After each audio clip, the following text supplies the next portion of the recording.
Who or what else would you have liked to be? That's funny. Actually, it's. I actually like to imagine that I'm not doing music quite often. I grew up in a much more visual world. I like to kind of zoom out. Even while making something, I'm like, how would this be kind of interesting for people who don't care about music? Will it inspire something else?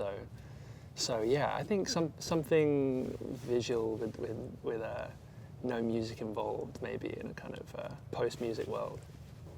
Yeah. Do you have rituals?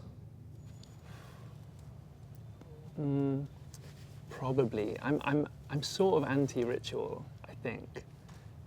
I like or keeping it very simple, like remember to go outside kind of level of ritual. But I think anything more than that, I don't buy into the superstition of that. Yeah. What is your unrealized project? Yeah. I feel like I have a lot. I like to think as kind of aliases as well, you know, sometimes. Even if I'm doing my own A.G. Cook thing, I think in a slightly meta way of like, oh, what would a fun A.G. Cook album be or something? And every time I do it, I kind of have versions of that completely fall by the wayside. So maybe Unrealized, yeah, like a better A.G. Cook album. Who's the smartest person you know?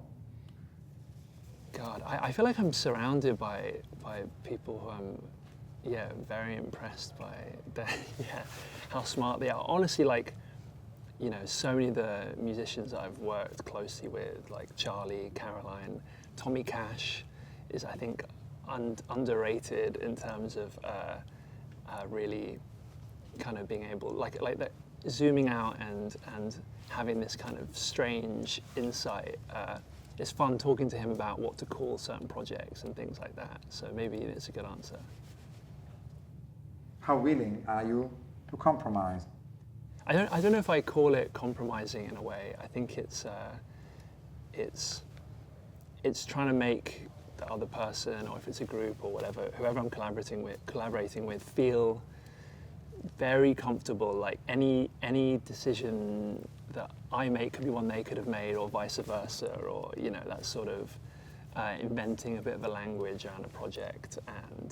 And so it's almost like finding a way you can work really quickly, so you can't even remember who said what or did what, you know, if it all happens in this kind of one gesture. Or sometimes I like to think about working on a track as a kind of like taking a photograph, literally. Like, it's funny to talk about that in a fashion context, but I really mean like it happened so quickly, and the music and the lyrics all followed through in kind of one gesture, especially if it's a group thing as well, or two people work on something. That's sort of easier than doing a bit of it and then coming back to like pick and chew at the bones of something. That's when you really start to feel the compromise. But if all the dialogues happen in one go, then that's usually the best way. What are you reading? Yeah, I try and read quite a bit. After doing all my Britpop world stuff, I was reading more history than I usually do. I was looking a lot at like past, present, future, like the chaos of, like if you go back to like the year 1000, you know, everything is total chaos. You know, there's not even that kind of fantasy castle Britain or whatever. It's like pre that. It's like, you know, London's made out of wood and it's on fire kind of thing. So I like the kind of looking at history to the point where it starts to feel alien and kind of otherworldly. So that kind of stuff, deep, at least 1,000 years ago type stuff. Yeah. What's the technology that has most improved your life?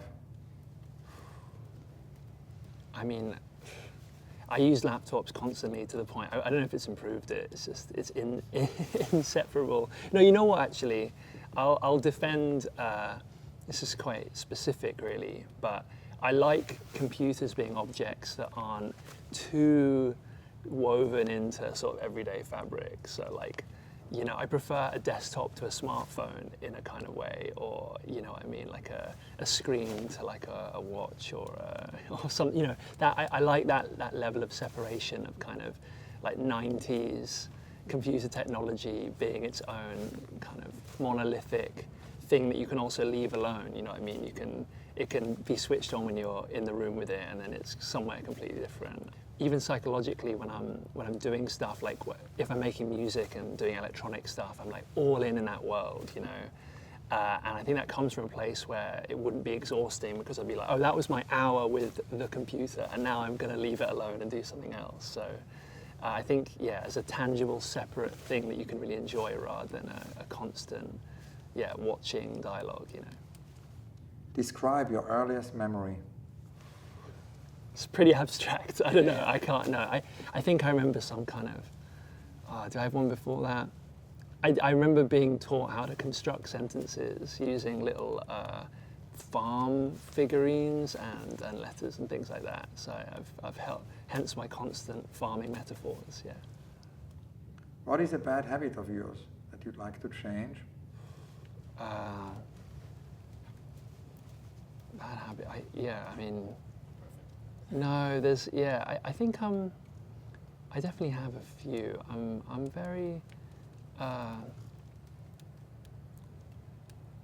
think I can be, I think I can be too idealistic about things. I don't, actually that's always a good thing. I'm like, you know, bit of a only child kind of dreamland, like kind of, you know, it can be either self-absorbed a bit or just imagining things in a way. I think any of the classic only child things are things that I'm fighting. What is your favorite city in the world?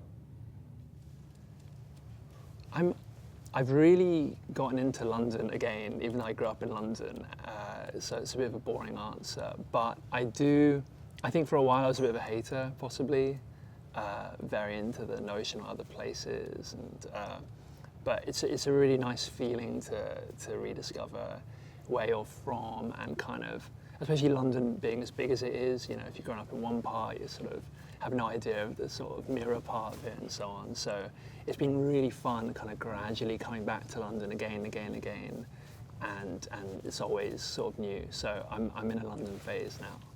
What gives you hope?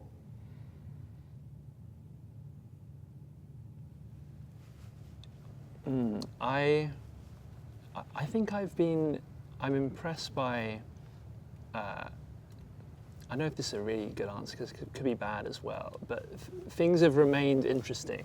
Do you know what I mean?